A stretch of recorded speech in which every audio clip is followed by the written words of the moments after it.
Assalamualaikum warahmatullahi wabarakatuh. Perkenalkan, nama saya Muhammad Iksan, NIM 240201070509. Saya akan mempresentasikan framework rencana strategi digital marketing UMKM. Ini merupakan tugas dari mata kuliah Advanced Digital Marketing kelas MJ407 Prodi Manajemen PJJ1 dengan dosen mata kuliah yaitu Ibu Melinda Putri Nur Ahmadi, SMMM. Nama UMKM yang saya pilih adalah Dapur Amah. Jenis produk jasa yang ditawarkan, makanan rumahan yang dibuat secara homemade. Bidang industri atau kategori usaha adalah kuliner. Deskripsi singkat dari Dapur Amah. Dapur Amah adalah UMKM kuliner rumahan yang mengusung konsep produk homemade dan halal. Usaha ini berawal dari keterampilan memasak yang dikembangkan menjadi peluang bisnis berskala mikro atau kecil. Motivasi utama dari Dapur Amah adalah menghadirkan makanan rumahan yang praktis, higienis, enak, dan terpercaya bagi konsumen. Ini merupakan link dari media sosial Dapur Amah, yaitu Instagramnya. Ada link Google Maps-nya juga, lokasi Dapur Amah. Ada link marketplace dari Shopee Dapur Amah juga. Current business problem, apa masalahnya? Masalah utama dari Dapur Amah adalah strategi digital marketing yang belum maksimal dalam membangun brand awareness. Meskipun sudah memiliki identitas sebagai kuliner rumahan, brand ini masih perlu diperkuat agar lebih dikenal dan mudah diingat oleh konsumen. B. Apa dampaknya? Dampaknya jangkauan pasar Dapur Amah menjadi terbatas. Produk hanya dikenal oleh pelanggan lama atau orang sekitar, sehingga peluang mendapatkan pelanggan baru dan meningkatkan penjualan menjadi lebih lambat. C. Apa penyebabnya? Penyebab utama adalah belum adanya perencanaan digital marketing yang sistematis. Konten promosi masih belum terjadwal dan belum memiliki strategi komunikasi yang jelas, sehingga citra brand Dapur Amah belum terbentuk secara kuat. Masalah utama. Satu, brand awareness Dapur Amah masih perlu ditingkatkan. Dua, konten media sosial belum sepenuhnya konsisten dan terencana. Tiga, informasi produk belum tersusun secara maksimal. Empat, visual produk perlu dibuat lebih menarik. Kelima, interaksi dengan calon konsumen perlu ditingkatkan. Enam, belum maksimalnya penggunaan fitur Instagram. Tujuh, persaingan bisnis kuliner di media sosial cukup tinggi. Delapan, strategi promosi belum terukur secara jelas. Dampak terhadap bisnis. Satu, brand awareness sulit berkembang secara maksimal.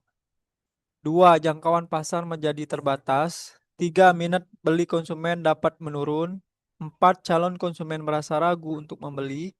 Lima, kepercayaan konsumen belum terbentuk secara kuat. Enam, engagement media sosial menjadi rendah. Tujuh, peluang penjualan belum optimal. Delapan, sulit bersaing dengan kompetitor. Sembilan, evaluasi pemasaran menjadi kurang terarah. Target kelompok. Target kelompok dari Dapurama ini secara demografis usia 18 sampai 45 tahun, gender semua gender baik pria maupun wanita, lokasi wilayah di Sungai Liat, Bangka Belitung dan wilayah sekitar yang masih dapat dijangkau untuk pemesanan atau pengantaran. Pekerjaan atau profesi, mahasiswa, pelajar, ibu rumah tangga, karyawan swasta, pegawai kantor, pelaku usaha, dan masyarakat umum. Pendapatan atau daya beli, menengah ke bawah hingga menengah, dengan perkiraan daya beli sekitar 1.500.000 sampai dengan 5 juta per bulan. Pendidikan SMA sederajat, mahasiswa, diploma, S1, dan masyarakat umum. Audience Insight. Berdasarkan hasil survei terhadap 30 responden, dapat disimpulkan bahwa target audiens Dapur Amah adalah konsumen lokal yang aktif menggunakan media sosial. khususnya Instagram dan WhatsApp. Audiens cenderung menyukai produk makanan homemade yang praktis, halal, higienis, memiliki harga terjangkau, dan mudah dipesan. Ini adalah list beberapa kompetitor dari Dapur Amah, yaitu yang pertama ada Pondok Atap, memiliki kelebihan memiliki konsep makanan rumahan yang menu yang cukup mudah diterima oleh masyarakat. Usaha seperti ini dapat menarik konsumen yang mencari makanan siap santap dengan rasa familiar. Kekurangan dari kompetitor ini adalah karena konsepnya lebih umum, diferensiasi produk bisa kurang kuat jika tidak memiliki menu unggulan atau ciri khas yang menonjol. Kompetitor yang kedua itu ada Miko Homemade Noodle. Memiliki kelebihannya adalah memiliki produk yang lebih spesifik, yaitu mie homemade. Produk yang fokus pada satu kategori lebih mudah dikenal karena memiliki positioning yang jelas. Cuman kekurangannya target pasarnya lebih terbatas pada konsumen yang menyukai mie. Jika konsumen mencari variasi makanan rumahan lain, pilihannya menjadi kurang luas. Nama kompetitor yang ketiga adalah RM RJB Rizky Jaya Bersama. Kelebihannya adalah memiliki daya tarik dari sisi menu, seafood, dan makanan berat. Cocok untuk konsumen yang mencari makanan siap santap dalam porsi besar dan untuk makanan bersama. Kekurangannya tidak sepenuhnya berada pada kategori homemade rumahan, sehingga kesan personal dan kekeluargaan tidak sekuat usaha kuliner rumahan seperti Dapur Amah. Key message dari Dapur Amah ini adalah Dapur Amah menghadirkan makanan homemade halal dengan cita rasa rumahan yang hangat, praktis, dan terpercaya untuk menemani kebutuhan makanan sehari-hari. Pilihan platform digital dari Dapur Amah ada tiga, itu Instagram yang pertama sebagai pilihan utama, TikTok dan Facebook untuk pendukung, sosial media pendukung. Konten pilar.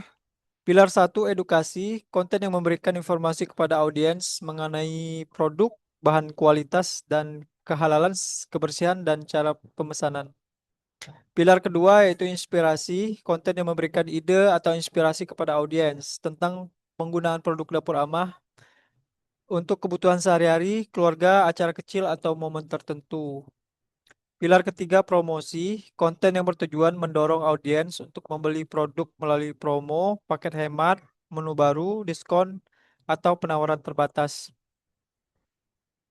Pilar keempat, hiburan atau engagement, konten ringan yang bertujuan meningkatkan interaksi dengan audiens melalui polling, kuis, pertanyaan, konten lucu, atau tren media sosial. Ini adalah KPI dari digital marketing dapur amah. Ada matriksnya, ada targetnya, bisa kita baca di sini. Ada alat ukurnya juga lengkap. Ini merupakan desain dari konten dapur amah yang lebih menarik yang kita buat, kita bantu buat ya. Ini bukti dokumentasi visitasi atau kunjungan kita ke dapur amah. Ini bukti izin kerjasama bahwa ini ada surat permohonan kita dan ada juga konfirmasi surat balasannya dari dapur amah.